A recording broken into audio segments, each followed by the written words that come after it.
নমস্কাৰ শিক্ষাগুৰুসকল। নতুন শিক্ষাবৰ্ষ আৰম্ভ হোৱাৰ আগতে প্ৰতি বছৰে আমি উৎসৱ বিদ্যাৰম্ভ বুলি এটি প্ৰগ্ৰাম বিদ্যালয়সমূহত অনুষ্ঠিত কৰোঁ আৰু এই বছৰো উৎসৱ বিদ্যাৰম্ভ বিদ্যালয়ত অনুষ্ঠিত কৰিবলৈ আমাক দিছে। এই ভিডিঅ'টোত আমি জানিম যে এই উৎসৱ বিদ্যাৰম্ভ কেতিয়াৰ পৰা আৰম্ভ হ'ব আৰু বিদ্যালয়ত আমি কি কাৰ্যসূচী অনুষ্ঠিত কৰিব লাগিব তাক আমি সংক্ষেপে জানিব চেষ্টা কৰিম। এইখন পত্ৰ আপোনালোকে স্ক্ৰীনত দেখা পাই আছে। এই পত্ৰখন মিছন ডাইৰেক্টৰ ছাৰৰ ফালৰ পৰা আহিছে আৰু এই পত্ৰখনৰ জৰিয়তে আমাক বিদ্যালয়ত 16 মাৰ্চৰ পৰা 1 এপ্ৰিল 2026লৈ উৎসৱ বিদ্যাৰম্ভ অনুষ্ঠিত কৰিবলৈ দিয়া গৈছে আৰু ইয়াৰ বাবে প্ৰতিটো বিদ্যালয়ক 700 টকাকৈ অনুদান আগবঢ়োৱা গৈছে আৰু এই 700 টকা স্কুলবিলাকে বেনাৰ প্ৰস্তুত কৰা, ক্লাছৰ বেষ্ট ষ্টুডেণ্টজনক সম্বৰ্ধনা জনোৱা, যোনে স্কলাষ্টিক আৰু স্কলাষ্টিক সকলো দিশতে সুন্দৰ প্ৰদৰ্শন বছৰটিত আগবঢ়াইছিলে তেনে ষ্টুডেণ্টক আৰু কণ্টিজেঞ্চি পাৰপছত বিদ্যালয়সমূহে ব্যৱহাৰ কৰিব পাৰিব। আমি যদি গাইডলাইনখনলৈ আহোঁ তেতিয়াহ'লে এই উৎসৱ বিদ্যাৰম্ভৰ মুখ্য উদ্দেশ্য হৈছে সকলো 6ৰ পৰা 14 বছৰৰ শিশুক বিদ্যালয়ত নামভৰ্তি কৰা, ড্ৰপ আউট শিশুক পুনৰ বিদ্যালয়লৈ উভতাই অনা, চৰকাৰী বিদ্যালয়ত নামভৰ্তি বৃদ্ধি কৰা আৰু গুণগত শিক্ষা নিশ্চিত কৰা। নতুন শিক্ষাবৰ্ষ 2026-27 আৰম্ভ হোৱাৰ আগতেই সকলো নামভৰ্তি সম্পূৰ্ণ কৰাৰ লক্ষ্য এই উৎসৱ বিদ্যাৰম্ভ প্ৰগ্ৰামত ৰখা হৈছে। ইয়াৰ মূল কাৰ্যসূচীসমূহ যদি আমি চাবলৈ যাওঁ তেতিয়াহ'লে 16 আৰু 17 মাৰ্চ তাৰিখে SMCA আৰু অভিভাৱকৰ বিশেষ সভা বিদ্যালয়ৰ আয়োজন কৰিব লাগিব।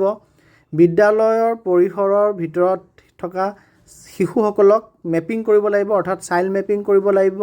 নামভৰ্তি নকৰা বা বিদ্যালয় এৰি যোৱা শিশু চিনাক্তকৰণ কৰিব লাগিব।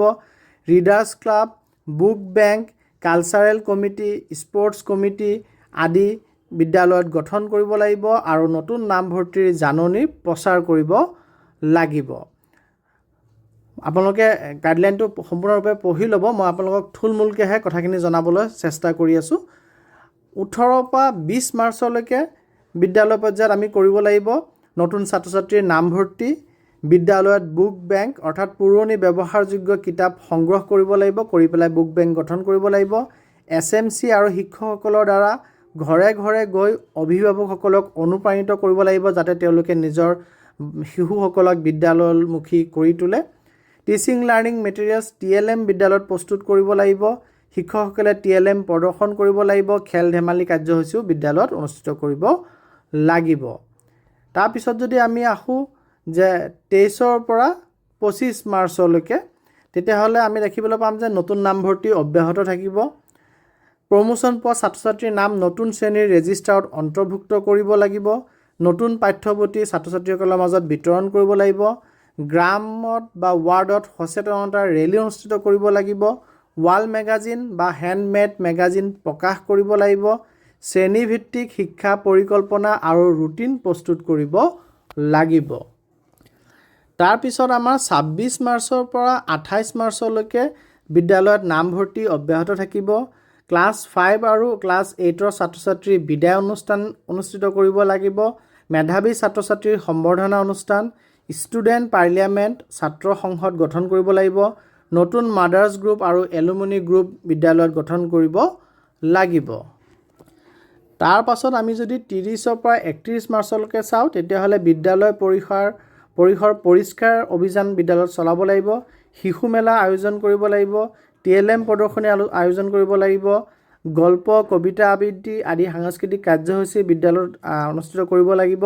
বিদ্যালয়ৰ উন্নয়নৰ বাবে স্বেচ্ছাসেৱকভাৱে যি সহায় আগবঢ়ায় ৰাইজৰ ফালৰ পৰা যি বৰঙণি দিয়ে সেয়া সংগ্ৰহ কৰিব লাগিব।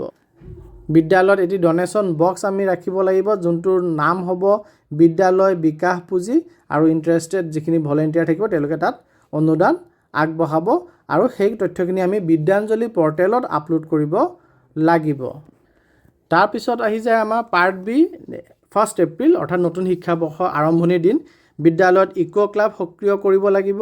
বৃক্ষৰোপণ কাৰ্যসূচী অনুষ্ঠিত কৰিব লাগিব। সন্ধিয়া মমবাতি বা দিয়া জ্বলোৱা অনুষ্ঠান আমি অনুষ্ঠিত কৰিব লাগিব। সাংস্কৃতিক কাৰ্যসূচী আমি ৰাখিব পাৰিম।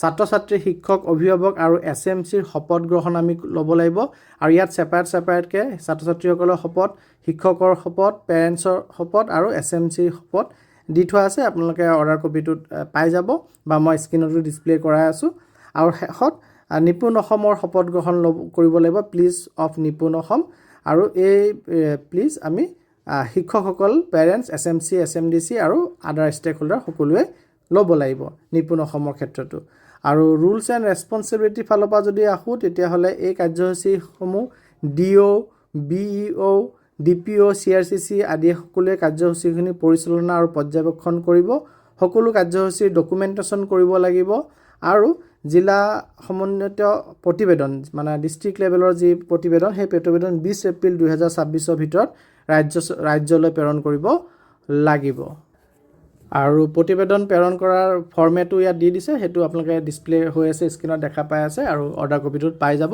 গতিকে আমি বিদ্যালয় পৰ্যায়ত উৎসৱ বিদ্যাৰম্ভ আমি পালন কৰিব লাগিব আৰু এই প্ৰগ্ৰাম আমাৰ আৰম্ভ হ'ব 16 মাৰ্চ তাৰিখৰ পৰা আৰু 1 এপ্ৰিল তাৰিখলৈকে চলিব ধন্যবাদ